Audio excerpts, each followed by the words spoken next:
Voltamos para o terceiro e último bloco do programa Direito em Foco, lá da Dogma TV, hoje com o professor Frederico, tratando do tema Direito das Domésticas. Professor Frederico, o primeiro bloco a gente contextualizou, né, a questão da mudança a partir da proposta da emenda à Constituição. No segundo a gente falou, né, dos direitos que efetivamente estão sendo estabelecidos. E agora a gente pensa o seguinte, né, o funcionário que fosse contratado hoje, né, o patrão ou a patroa vai procurar, né, o contador para poder se organizar e ele já vai construir a relação a partir dessas mudanças. Mas e essa família, por exemplo, esse empregador que já tem um empregado há um bom tempo, né, formal ou informalmente? O que ele deve fazer a partir de agora? Vejamos, quem já tem um empregado que já está formal, que já está com a carteira assinada, que já está recolhendo INSS, a pessoa vai simplesmente fazer as adaptações na carteira de trabalho de acordo com cada caso. Por exemplo, se ele trabalha em hora extra, né, vai fazer a anotação do horário de trabalho dele. Se ele agora vai passar a receber FGTS, vai adaptar essa situação, vai passar a imprimir o boleto do Simples e pagar, né? E é mais simples para quem já está com o empregado registrado e regularizado. Para quem ainda não tem, eu sugiro que o faça, porque com o crescimento dos direitos dos domésticos, a dívida, o passivo trabalhista vai crescendo. Então, se essa pessoa vier a ser processada, o valor do processo pode dar muito alto. Então, o que se deve fazer é anotar a carteira, né? Procurar um contador, aí nesse caso não tem como você escapar, você vai ter que procurar um contador, um advogado para orientar, para poder recolher os atrasados do INSS, né? Recolher todos os tributos pretéritos, né, do passado. E é basicamente isso. E assim, tem outros direitos que a gente poderia citar aqui, seria, né, o trabalho noturno, a questão do meio ambiente de trabalho também, a questão da higienização, né? Como é que funciona essa questão também em relação ao trabalhador? Pois é, com a mudança, o doméstico também passou a ter direito adicional de insalubridade. Não tinha sido regulamentado e foi agora também. Então, o empregador deve prestar atenção na questão da saúde do ambiente de trabalho, né? Se for colocar o empregado doméstico para trabalhar com algum produto químico, alguma coisa que possa fazer mal à pele ou que não possa ser inalado, respirado, ou alguma coisa que possa vir a cair nos olhos ou que manche a pele, o empregador tem que dar a proteção necessária, né? Luva, se for o caso, óculos, se for o caso. Limpar a janela para o lado de fora, tem que ter a AXE tem uma preocupação em relação a isso, que muitos fazem, né, sem nenhum tipo de segurança, né? É um bom exemplo que você deu. Colocar o empregado em situações de risco, de acidente de trabalho, que pode ser até risco de vida, é uma coisa que pode vir a gerar indenização para o empregado, né, contra o empregador. Então tem que ter cuidado. Se for colocar ele numa situação assim, tem que dar os aparelhos de proteção, né? E também naquelas situações mais corriqueiras do dia a dia, como, por exemplo, ficar muito tempo lavando louça ou ficar muito tempo em contato com produtos químicos, é importante que se forneça luva para o empregado. A questão do horário noturno, ele foi regulamentado agora também, ele é a partir das 22 horas até as 5 horas do dia seguinte.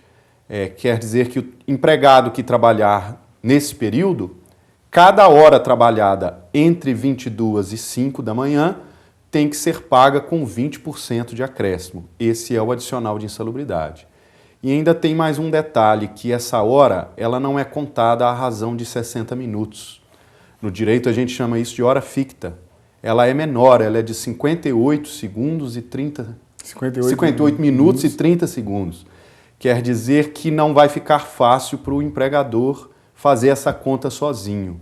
Aí ele vai ter que procurar mesmo um advogado para orientar e um contador, se o empregado doméstico dele trabalhar à noite, porque aí a situação complica. A atenção, né, com relação ao funcionário que trabalha à noite vai focar mais naqueles, às vezes, que dormem na casa, né? Porque às vezes você tem um funcionário que está dormindo na casa, né, dos empregadores, não necessariamente ele vai estar trabalhando, mas se ele for chamado a trabalhar, isso vai configurar, né, hora de trabalho.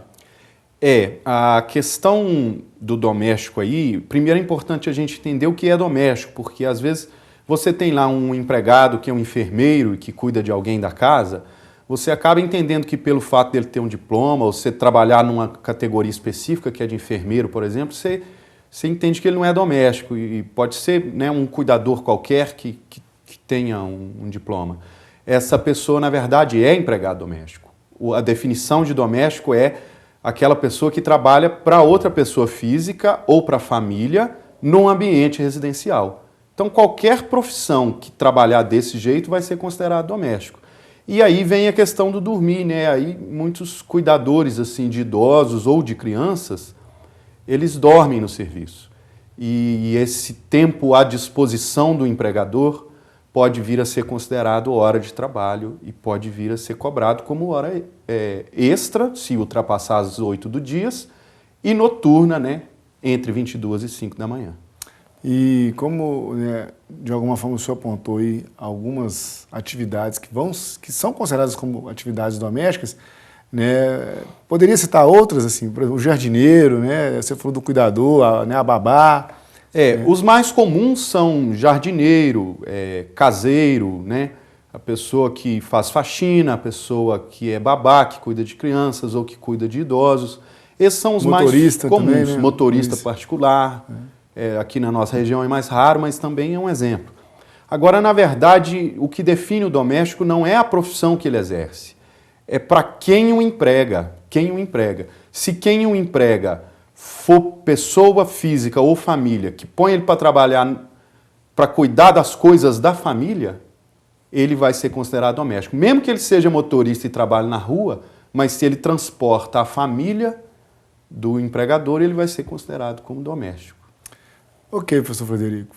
Queria que, antes da gente encerrar, né, que o senhor, como advogado, como professor, né, pudesse, né, dar uma mensagem aí para o nosso telespectador, né, de atenção, né, a essa relação tão importante, né, que existe na sociedade, que é essa relação, né, do serviço doméstico que está ali, de alguma forma, servindo as famílias de um modo geral. É muito importante você me dar essa oportunidade, né? Porque o doméstico é aquele empregado com quem quase todos nós temos mais contato. E o recado que fica é para que vocês tratem bem os seus domésticos, porque eles que cuidam da sua família, eles cuidam da sua comida, da sua casa, e você tem que tratá-lo bem. E tratá-lo bem significa mais do que só tratá-lo com educação. Tratá-lo bem significa pagar os seus direitos. Ele tem esses direitos, ele é um cidadão, esses direitos estão reconhecidos em lei. Então, o recado que eu dou é esse, as pessoas devem ficar atentas a isso e pagar. Se ficou com alguma dúvida além do que nós falamos aqui, deve procurar um advogado de confiança ou um contador que possa vir a esclarecer. Professor Frederico, muito obrigado, né, pela presença. Esse espaço aqui continua sempre aberto para novos encontros.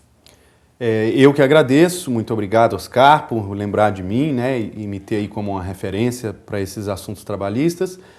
Obrigado a todos aqui da Rede Docton, obrigado aos telespectadores também que nos assistem e até a próxima. O programa Direito em Foco se despede, até o próximo encontro.